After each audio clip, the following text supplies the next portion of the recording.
Hi, Peter Moorhead of the Shooting Sports Magazine. We're at the British Shooting Show and we're on the Blaser stand, and they have a new product, and it's not a gun.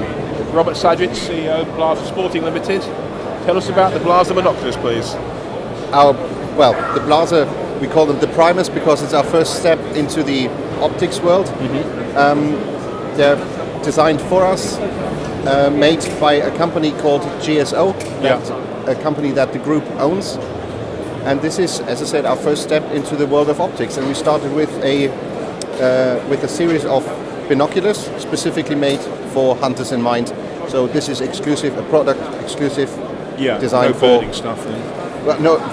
If we can persuade somebody from the birding world to say, actually, you know what, they are very, very good, that would be great, but it's not our first intention. No, that's a refreshing change for the binoculars, isn't it? It is. You will see that they're slightly different. Everybody tries to get them as compact and as light as possible. That was not the idea here. Yeah. With everything that we do at Blaser, we try to see if the product make sense. Yeah. Is it useful?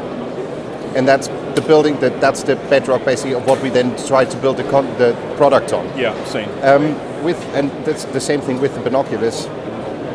We are very used to using them, so we know what we want.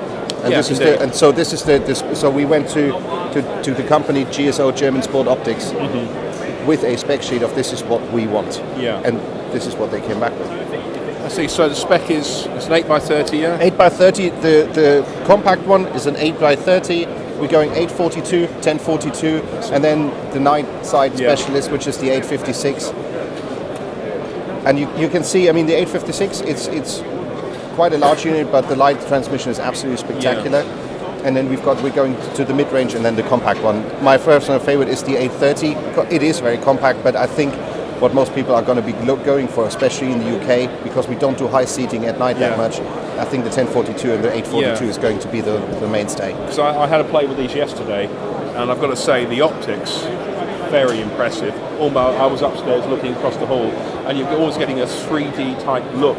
Looking at some cable hanging across the post. It's very good. And I especially like these little compacts, because they'll slip into a pocket very nicely. Very nicely. Not to, again, for hunters in mind, you will feel that they're not exactly light. No, but they're solid. But it's very solid. Yeah. It's all about the mechanics and the solidity of the mechanics. So, 830, fantastic product, but I think mostly the focus is going to be 842 and 1042.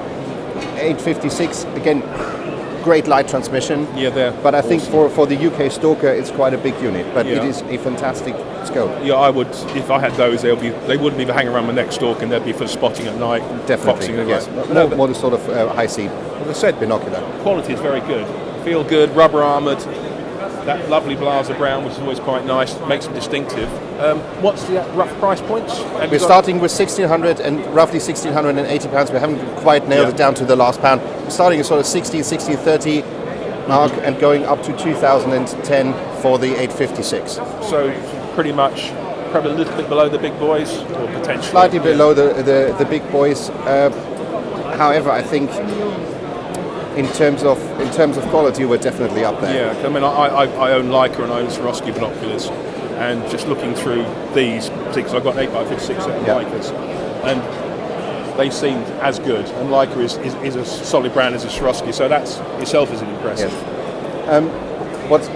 What we get asked all the time, because we've got various. GSO is owned by the group that owns the Blaser hunting group, that owns Sauer, Mauser.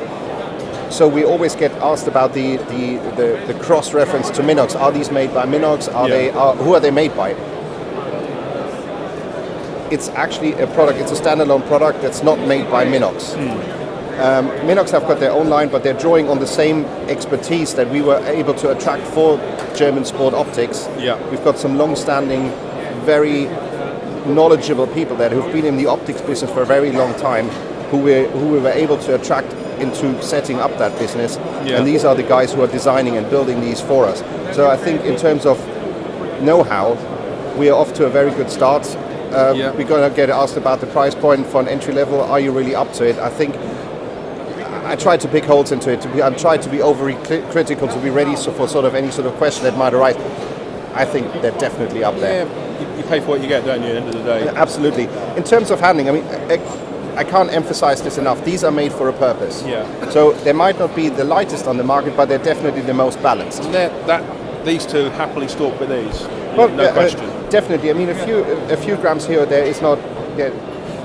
For me personally, it's not neither here nor there. We're all strong boys, and if you've seen most stalkers in the UK, you know what, boys lose a few pounds. if that's a consideration. But what really jumps to mind is when you put these up to your eyes, the image is instantly there. Yeah, it's very clear. So you're not looking at sort of shades around the corners. You're putting up the eye caps, and you're on the image straight away.